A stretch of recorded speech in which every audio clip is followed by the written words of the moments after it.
Hello, मैं नरेंद्र कुमार होती NM news. आज 25 सितंबर है, जिसमें बेटी दिवस है। आज बेटी दिवस के दौरान एनएम न्यूज़ की तरफ से हार्दिक शुभकामनाएं बेटियों को। आप देख रहे होंगे, आज मेरा टॉपिक है एनएम न्यूज़ को बेटी बचाओ पर लेके। आजकल बेटियां किस हिसाब से हो रही हैं शोषण और किस हिसाब से लोग शोषण कर रहे हैं, वो निघासन कांड हो, वो निर्भया कांड हो, या आपको बता दूं अभी जल्दी ही अभी उत्तराखंड में अंगता कांड हुआ। और मैं जनता से अपील करना चाहता हूं, आप भी इसमें मैसेज डालें और अपनी कमेंट ज़रूर दिखाएं, क्योंकि कमेंट दिखाएंगे तो इससे मुझे पता है कि शायद मेरी विवेक में जो मेरा आइको है क्या वो सही है बेटियों के लिए। क्योंकि मैं ये बात योगी और मोदी तक बात पहुंचाना चाहता हूं और अपने जनता से भी इस चीज़ को पूछना चाहता हूं, इस पर ठोस कानून बनना चाहिए या नहीं। क्योंकि आजकल बेटियों को किस हिसाब से लोग समझ रहे हैं, उनका घर से निकलना तौबा है, वो पढ़ नहीं सकती, वो अपने ख्वाहिश से कपड़े नहीं पहन सकती, या वो कहीं निकलती हैं तो वो कहीं ना कहीं शोषण का शिकार होती हैं, या वो दफ्तर में काम करती हैं या पढ़ने जाएं, लेकिन उनको कहीं ना कहीं पर शोषण का शिकार करना। मैं अपने इस माध्यम से योगी और मोदी जी को भी इस नया कानून बनाने की मैं सोच रहा हूँ कि उस पर एक कड़ा सा कड़ा, बहुत भयंकर कड़ा एक कानून बनाएं, क्योंकि इनकी रूह कांप जाए और इनके 7 पुश्ते, आपको बता दूं 7 पुश्ते तक इनके हाथ पाए कांपे कि इस कांड को कोई गैंग रेप बलात्कार के नाम से भी लोग डरें। ऐसा कानून मैं चाहता हूँ बने। जैसे मैं आप लोगों से भी राय लेना चाहता हूँ, अपने कमेंट के माध्यम से बताना। और मैं योगी और मोदी सरकार को भी, मैं इतना समझदार नहीं हूँ, लेकिन जो मैंने न्यूज़ के माध्यम से सर्वे किया उसमें मुझे ये पता है कि लड़कियाँ ज़्यादातर घर से भी दबाई जाती हैं। क्योंकि घर से जब दबाई जाती हैं तो वह बाहर निकलती, आप जब घर से ही उनको दबाना चालू होता है तो वो धीरे धीरे प्रेशर बाहर पड़ता है। बाहर की बात घर में नहीं कहना। घर के लोगों को जैसे मतलब कि बेटियों को एक जैसे लड़के का दर्जा देते हैं, ऐसे लड़कियों को दर्जा देके उनकी मन की बात सुने, उनकी दिल की बात सुने।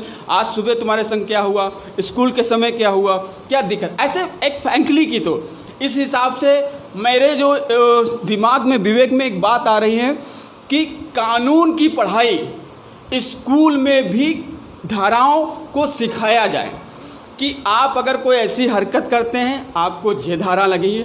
जैसे आप लोग योगा पढ़ा रहे हैं, गृह विज्ञान पढ़ाए, ऐसे कानून की भी पढ़ाई कक्षा 8 या 5 से चालू कर दें, और जो रेगुलर इंटर तक होनी चाहिए। एक कानून का एक सब्जेक्ट जरूर होना चाहिए, जिससे धाराओं से उनको पता चले कि अगर हम कोई अपराध करते हैं तो इसकी सज़ा ये होगी, और इसमें मामले में इसकी। क्योंकि जब कानून का सब्जेक्ट वो दिमाग में उनके फीड रहेगा तो वो शायद उस चीज़ को ना करें।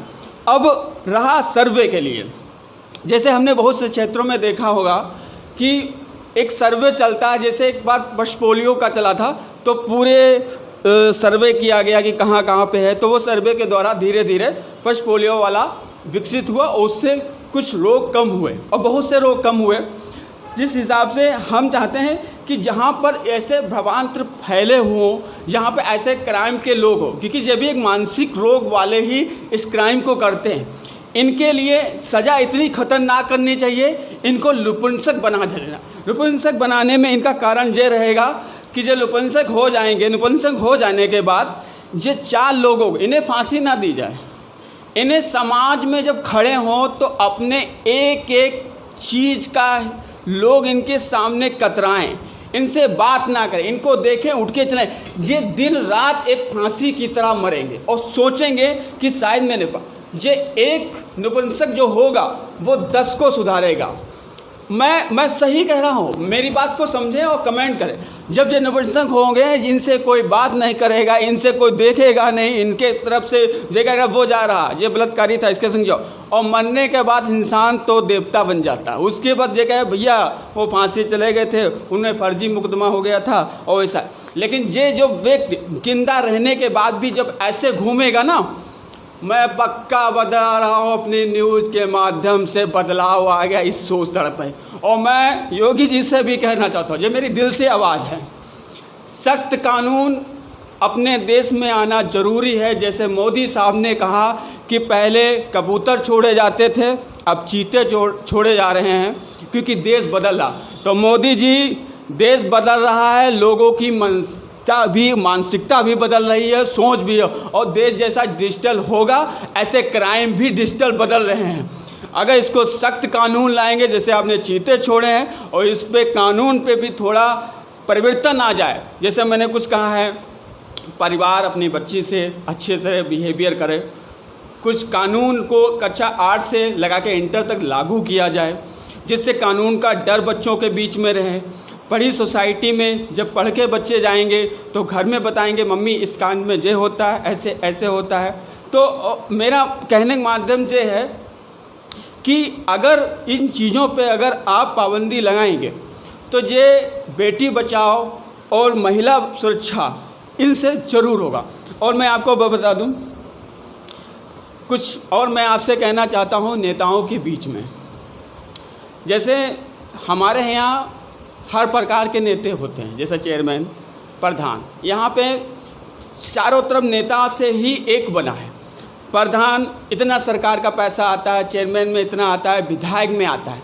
अगर हमारे यहाँ दो ही वर्ग जो हैं, एक मिडिल क्लास अपराधी करता है या हाई क्लास का, पैसा वाला होगा वो ऐसे काम करेगा। जैसे आपने उत्तराखंड में देखा, बीजेपी नेता का एक लड़का था, उसने इस कांड को किया, हत्या वालों को।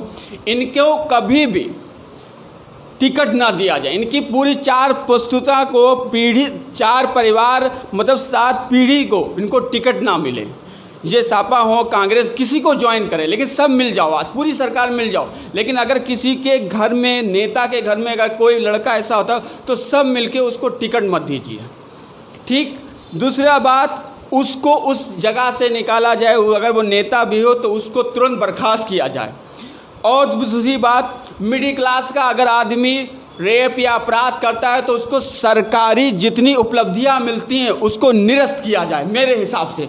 दूसरी बात आपको बता दें, डीएम का दायित्व होता है जिला में हर बार वो अपना सर्वे करे कि कैसे क्या माहौल चल रहा है, एसपी से पूछे, और एसपी अपने माहौल को, पुलिस वालों को देखें कि कोई गरीब आ रहा है, कोई महिला आ रही है, क्या है उसके, क्योंकि जब तक हमारा प्रशासन और हमारे ज़िला के अधिकारी अगर नहीं सही हुए तो ये निरंतर ऐसा चलता रहेगा। क्योंकि अभी मैं कुछ आपको क्लिप दिखाऊंगा जो नगर पालिका को करना चाहिए, तो नगर पालिका अपना काम नहीं करे। लेकिन अभी कुछ ऐसे कुछ पुलिस वाले हैं कि उन्होंने अपने ही पुलिस स्टाफ की, उन्होंने अपनी पुलिस स्टाफ का गाड़ी पे 2 लोग बैठे थे, उनका भी चालान काटा। ये कुछ अच्छे लोग होते हैं जिनको सलूट करने का मन करता है। अब नगर पालिका में देखिए, इतना पानी भरा, पूरी रोडों पर पानी, आप देख सकते हैं।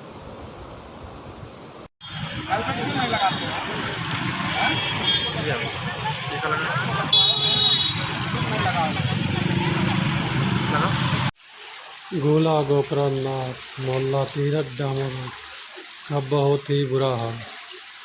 पानी बंद होने के बाद भी नालों की सफाई न होने की वजह से गलियों में जल भराव हो रहा है और दुकानों के अंदर, मकानों के अंदर भी पानी भर रहा है।